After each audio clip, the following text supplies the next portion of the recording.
BJP MP Laxman స్పందించారు. జమిలీ ఎన్నికలకు కేంద్ర కేబినెట్ ఆమోదం తెలపడం శుభ పరిణామమని లక్ష్మణ్ అన్నారు. స్వాతంత్ర్యం వచ్చిన తర్వాత దేశమంతా ఒకేసారి ఎన్నికలు జరిగాయని తెలిపారు. తర్వాత పరిణామ క్రమంలో పలుసార్లు ఎన్నికలు నిర్వహించాల్సి వచ్చిందన్నారు. ఇక జమిలీ ఎన్నికలకు అన్ని పార్టీలు సానుకూలంగా స్పందించి బిల్లుకు మద్దతు తెలపాలని కోరారు లక్ష్మణ్. నిమిత్తము యూనియన్ కేబినెట్ ఆమోదం వ్యక్తం చేయడం శుభపరిణామం. నేను హృదయపూర్వకంగా మోదీ గారికి ప్రత్యేకమైనటువంటి ధన్యవాదాలు, శుభాకాంక్షలు.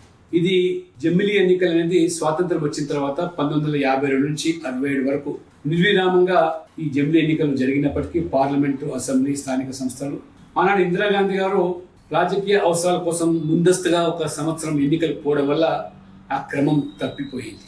ఆ తర్వాత 356 ఆర్టికల్ విపక్ష ప్రభుత్వాలను రద్దు చేయడము, విచక్షణ రహితంగా ఇష్టానుసారంగా ఎన్నికలు జమిలీ ఎన్నికల నిమిత్తం